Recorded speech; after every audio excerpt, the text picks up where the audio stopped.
One of the major themes in photography is this desire to have a more permanent image.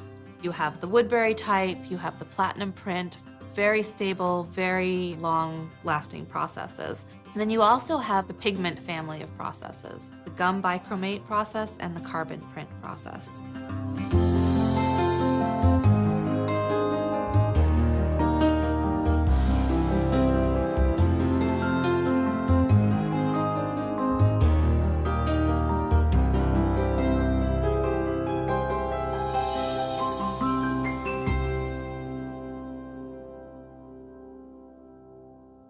The gum print is based on the light sensitivity of chromium.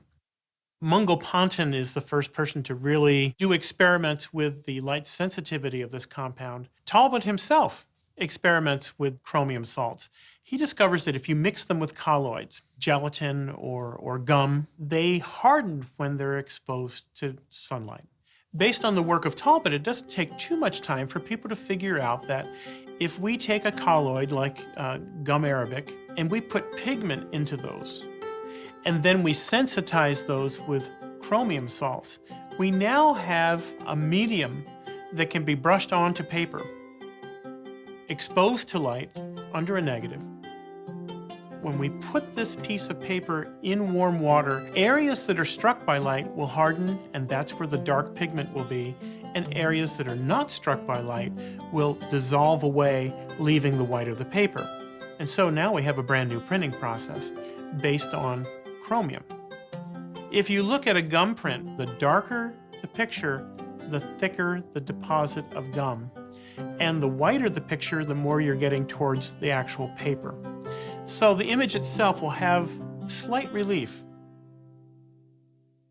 One of the names that's associated with gum printing and carbon printing is Alphonse Poitvin, a Frenchman who perfects certain elements of chromium printing. While it's imperfect, is the seed to an improvement that's later done by Joseph Swan that results in this process we now call carbon printing.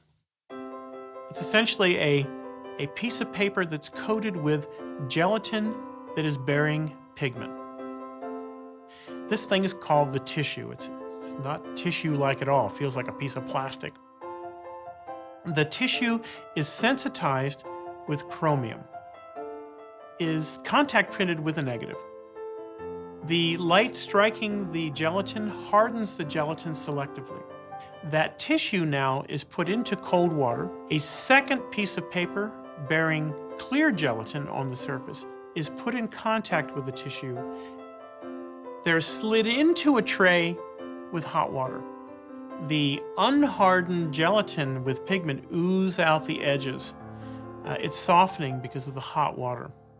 You peel off the original tissue, and by washing it in hot water, you then take away all the black that you don't need in order to get a continuous tone photograph. The image itself is very, very permanent. It's still being done today. There are still people making carbon prints today. Pictorialists really established photography as a fine art form.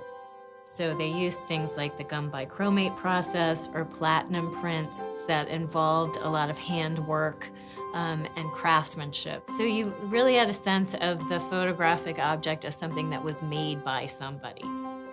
Alfred Stieglitz is the person who is most associated with what was called the photosecession. He and Edward Steichen actually co-founded the movement, and they promoted this idea through a publication called Camera Work. Stieglitz had a gallery called 291 in New York that showed photography as an art form. This is a camera that was used by Alfred Stieglitz. It was given to the museum by George O'Keeffe in the 1950s. The opening of that lens determines the sharpness of the picture. If you open it up quite a ways, you get an image that's kind of soft on the edges, and he was interested in what we call pictorialist photography, and this was a lens that was designed to do that. Stieglitz and Steichen and Casimir wanted people to take photography seriously as an art form, not just an automatic activity that produced images without anybody's intervention. I think what the argument was really about was, where is the creative input of the artist in photography? And that's a theme that goes back to the invention of the medium.